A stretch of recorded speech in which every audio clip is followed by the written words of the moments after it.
YCP leader RK రోజా గురువారం TTD గోశాల దగ్గర ధర్నా చేస్తున్న టైంలో ఆమె మాట్లాడిన మాటలు వింటే, అందులోనూ ముఖ్యంగా పవన్ కళ్యాణ్ గురించి అన్న మాటలు వింటే రోజా అసలు పొలిటీషియనా లేక వీధి రౌడీనా అనిపిస్తుంది.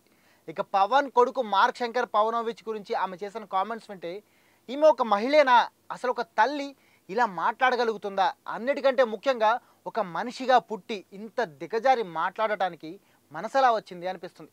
ఇదంతా విని నేనేదో జనసేనకి పవన్ కళ్యాణ్కి ఒక్కాలతా పుచ్చుకుని మాట్లాడుతున్నా అనుకోకండి.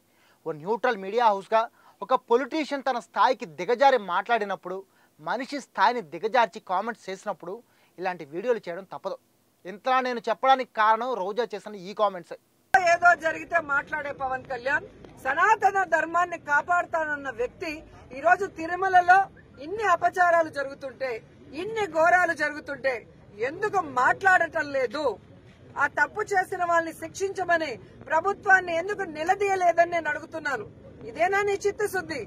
నీకు నీ అన్నకి పదవులు ఇచ్చేసి ప్యాకేజీలు ఇచ్చేస్తే నీ నోరు పెగలదాన్ని నేను అడుగుతున్నాను. విన్నారు కదా, గోశాలలో ఇంత జరుగుతున్నా పవన్ కళ్యాణ్ టీటీడీ అక్రమాలపై ఎందుకు ప్రశ్నించడం లేదు?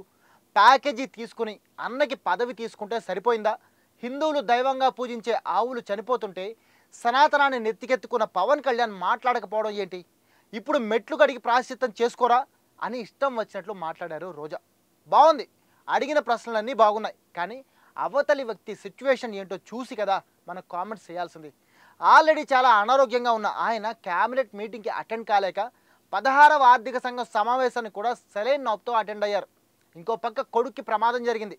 ఈ రకంగా మెంటల్గా ఫిజికల్గా చాలా ప్రాబ్లమ్స్లో ఉండి కనీసం మీడియా ముందుకు కూడా రాలేకపోతున్నారు.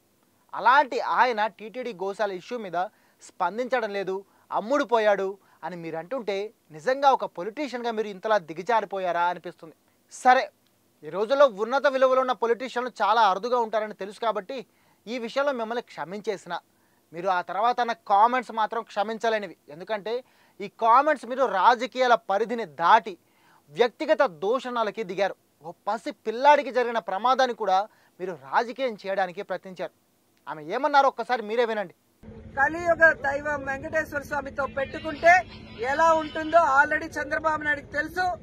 పవన్ కళ్యాణ్ కూడా ఈ మధ్యలో కొంచెం రుచి చూశాడు.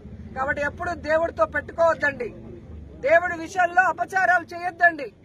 విన్నారు కదా, టీటీడీ జోలికొస్తే, కలియుగ దైవమైన శ్రీ వెంకటేశ్వర స్వామి జోలికొస్తే భగవంతుడే శిక్షిస్తాడు.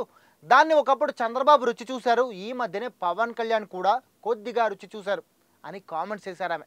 అంటే ఇక్కడ చంద్రబాబు మీద 1990sలో జరిగిన బాంబ్ అటాక్ గురించి ఆమె మాట్లాడారు. ఆ అటాక్ జరగడానికి కారణం చంద్రబాబు తిరుమల స్వామివారితో పెట్టుకోవడమే అన్నట్టు ఆమె కామెంట్స్ చేశారు. అక్కడితో ఆగుంటే బాగుండేది, కానీ ఇందులోకి పవన్ కళ్యాణ్ కూడా లాగారు. స్వామివారి కోపాన్ని ఈ మధ్య కాలంలో పవన్ కళ్యాణ్ ఎలా రుచి చూశారు అంటే, పవన్ కొడుకు మార్క్ శంకర్కి జరిగిన ప్రమాదం ఉంది కదా, పవన్ కళ్యాణ్ తిరుమల లడ్డూపై చేసిన అసత్య ఆరోపణల వల్ల స్వామివారికి కోపం వచ్చి ఆ కోపంలోనే మార్క్ శంకర్కి ప్రమాదం జరిగేలా చేశారనే ఉద్దేశంలోనే ఆమె ఈ మాటలు అన్నట్టు ఇక్కడ కనిపిస్తుంది.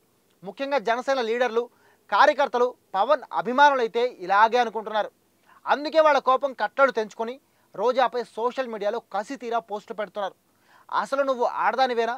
నీకు కూడా పిల్లలు ఉన్నారు కదా, కనీసం తల్లిగా కూడా ఆ పసిబిడ్డని రాజకీయాల్లోకి లాగకుండా ఉండలేకపోయావా? నీ నీచ రాజకీయాల కోసం పవన్ కొడుకు ప్రమాదాన్ని యూజ్ చేసుకుంటావా? ఈ రోజుతో మనిషిగా కూడా నువ్వు చచ్చిపోయావు అంటూ కామెంట్లు చేస్తున్నారు. ఇక మనందరం చూసాం, మార్క్ శంకర్ హాస్పిటల్లో ఉన్నప్పుడు కూడా వైసీపీ అభిమానులుగా చెప్పుకునే కొంతమంది వాళ్ళ సోషల్ మీడియాలో పవన్ కళ్యాణ్ మీద, మార్క్ శంకర్ మీద ఎంతటి దారుణమైన పోస్టులు పెట్టి ట్రోల్ చేశారు.